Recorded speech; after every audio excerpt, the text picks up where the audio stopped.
Assalamualaikum guys, terima kasih sudah klik video ini.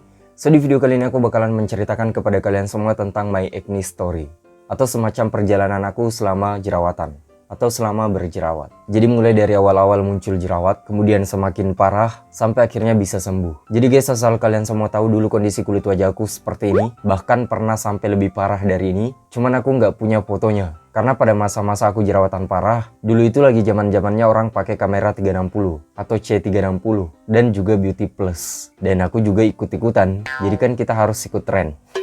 Jadi pada masa itu jerawat nggak kelihatan. Tapi tentunya foto-foto ini sudah mewakili separah apa kondisi kulit wajah aku dulu. Nah jadi guys, kalau pada umumnya orang-orang itu biasanya muncul jerawat pada saat SMP, SMA, atau pada saat puber. Kalau aku enggak, karena aku itu mulai muncul jerawat pada saat sudah lulus SMA. Artinya masa puber sudah lewat. Jadi pada masa-masa sekolah masih mulus, masih halus, masih polos. Dan selama aku sekolah guys, pada masa itu skincare belum setren sekarang. Jadi belum ada MS Glow Man, Matte Glow Man, KAF, Ustra, Elvicto, dan lain-lain sebagainya. Yang tren pada masa itu cuman face wash, kayak misalnya Garnier Men, Biore Men, MNC Biore, Pond's Men, ya brand-brand luar negeri. Dan pada saat aku sekolah guys, aku nggak tertarik menggunakan itu. Jadi aku cuman pakai sabun badan sekaligus buat muka. Dulu aku pakai sabun Shinsui, yang sabun batang. Nah baru guys, akhirnya pada saat setelah lulus SMA, aku mulai coba ngikut temen. Karena teman-teman aku ada yang menggunakan face wash. Nah akhirnya aku cobain pakai face wash juga, sabun muka yang khusus buat cowok. Dan setelah aku coba pakai, akhirnya mulai muncul jerawat. Awalnya aku biasa aja, karena aku berpikir mungkin lagi menyesuaikan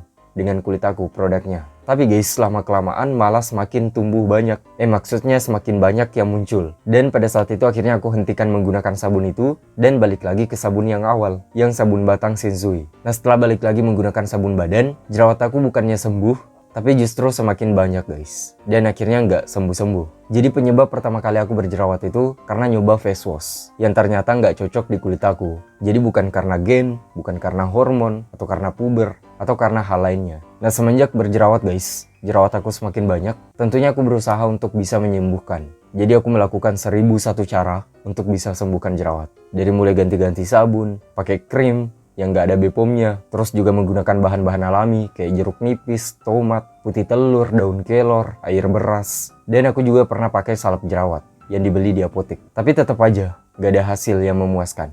Jerawat tetap terus muncul. Kondisi kulit aku juga semakin kusam dan juga berminyak. Dan akhirnya guys, karena jerawat nggak berhenti muncul, jadi muka aku juga semakin banyak bekas jerawatnya. Jadi pokoknya sangat memprihatinkan sekali. Dan proses berjerawat itu guys aku lalui selama 5 tahun. Dari tahun 2015 sampai 2020. Dan aku sama sekali nggak pernah konsultasi ke dokter. Walaupun teman-teman aku nyaranin ke dokter. Karena yang pertama muncul di pikiran aku, takutnya nanti mahal. Sementara kita low budget. Kita bukan anak sultan. Jadi tentunya guys, kalian semua bisa bayangkan 5 tahun yang aku alami itu tentunya adalah masa-masa yang tidak mengenakan. Masa-masa yang sangat menyedihkan dan sangat menyakitkan. Karena yang pertama kita malu dilihat orang, nggak percaya diri, terus juga mau wudhu atau cuci muka sakit, terus juga pas ngaca kaget ngelihat muka kita sendiri. Kok bisa gini amat ya bentuknya, saking parahnya guys. Tapi mau gimana lagi, mesti bersabar. Nah sampai pada akhirnya guys, aku mencoba menggunakan masker spirulina, tapi bukan yang Tiens. Aku belinya yang organik, yang lebih murah. Itu sebotol isinya 100 kapsul, nggak sampai 100 ribu, cuman sekitar 60 ribuan. Nah itu aku pakai rutin setiap 2 malam sekali, atau bisa 3 kali dalam seminggu. Jadi maskernya itu aku campur dengan air mawar, terus aku oleskan di wajah. Nah semenjak menggunakan itu, jerawat aku lama-kelamaan mulai sembuh, mulai membaik, dan bekas-bekasnya juga mulai memudar. Tapi guys, aku lupa pada saat itu aku pakai sabun apa. Kalau tidak salah aku menggunakan sabun Walet Imogen.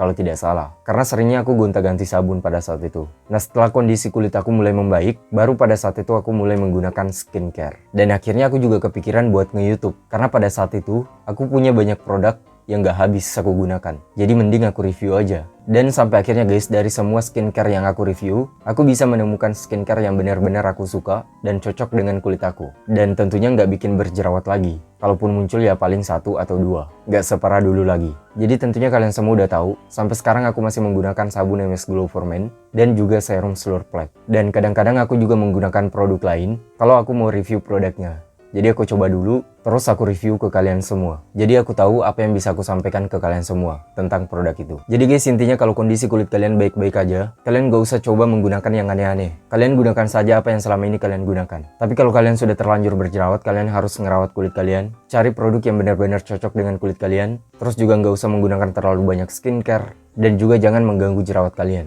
supaya bekasnya tidak terlalu parah dan mudah dihilangkan. Nah, kalau kalian semua ngeliat aku gonta-ganti produk atau pakai produk baru, itu wajar guys, karena kebutuhan untuk konten. Kalau kalian semua nggak perlu, kalian pilih aja yang menurut kalian cocok dengan kulit kalian. So guys, jadi seperti itu pengalaman aku tentang acne. Menurut kalian semua gimana? Silahkan komentar di bawah. Atau mungkin banyak di antara kalian semua yang pengalamannya juga sama seperti aku, boleh ceritakan di bawah. So guys, terima kasih sudah menonton video ini. Sampai jumpa di video-video selanjutnya. Wassalamualaikum warahmatullahi wabarakatuh. Subscribe. Bye.